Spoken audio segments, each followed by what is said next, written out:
Hey y'all, I've had some two-legged problems on the property here recently. But so I'm out here and I figured there's something going on in our country that we need to talk about that's a lot bigger than people are realizing. Talked the other night about the balloon incident with China. And one of the things that I had mentioned that I believe that they could potentially be trying to take attention away from was the potentially absolutely disastrous train accident in Ohio. And I've been talking to some people that know a bit about hazmat and about what's been going on with some of these train companies and stuff between them and Biden.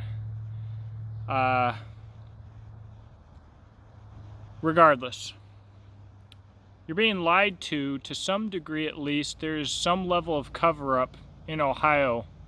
That's not what I'm here to talk to you about. Look it up. It happened again. I believe in North Carolina, and a third time in Texas. Listen to me. Look at these situations. When the government is involved in their own little psyops in these situations, they give you all of the details right away because they want everybody to know. But when they have the largest train wreck in US history, and it happens 3 times in a row in like a week, and you're not getting information about it and reporters are being arrested,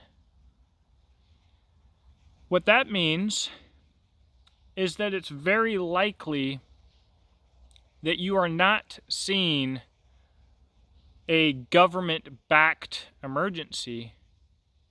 You're seeing a real emergency. So here's how this works. You may know my background is I was an infantryman who also worked with military intelligence, PSYOPs, and special forces in Afghanistan. And afterwards, I got a bachelor's degree in criminal justice, but my focus was homeland security and domestic terrorism.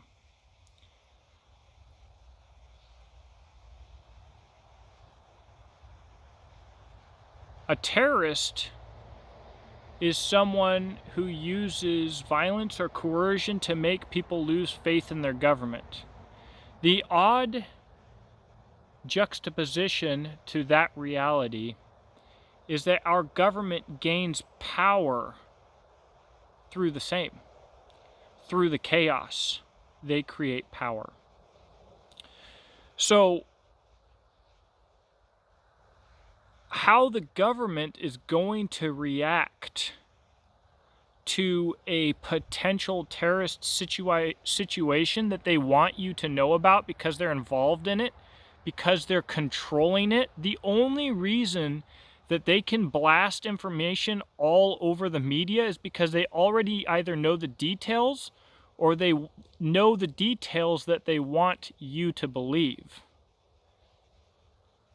On the flip side, how governments work with actual terrorists is they tell everyone to be calm and they give you no information whatsoever. Even if they have information, they don't want people knowing the truth.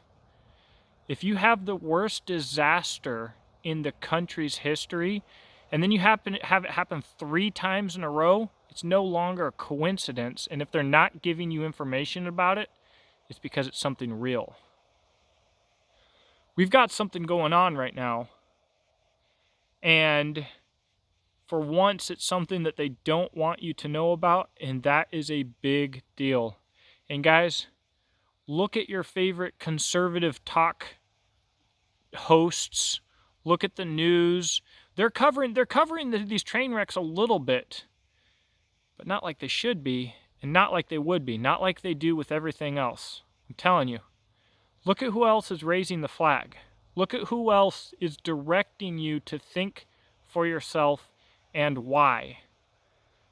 Because I would tell you that your big sources of news and information are owned and controlled, even on YouTube. YouTube is only meant to look grassroots.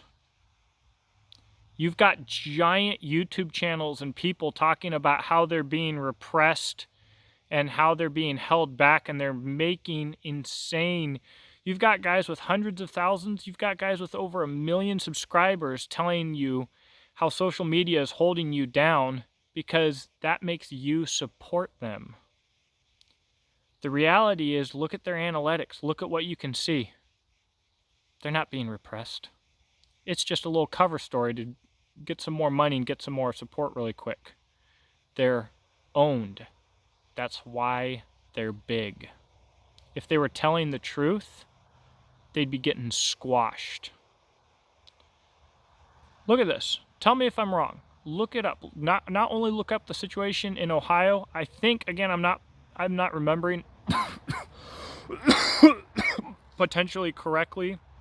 I think the other one's North Carolina. The last one is Texas. I think around Houston, maybe San Antonio. When's the last time you heard that? 3 in a row and borderline silence. Where's the EPA?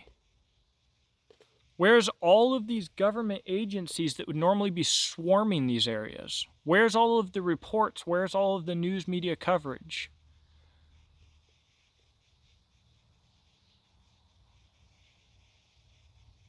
Just saying, pack your bags, get yourself some food and water,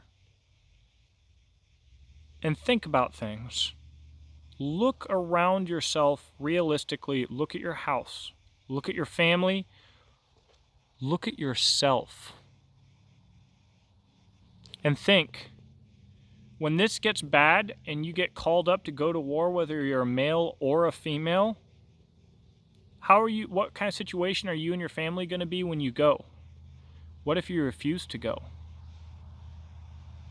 What if things get even worse? Think about yourself and your capabilities realistically, and stop just listening to people who are telling you to just buy to get ready. The only thing that they can't take away from you without killing you is between your ears. That is where you need to be investing.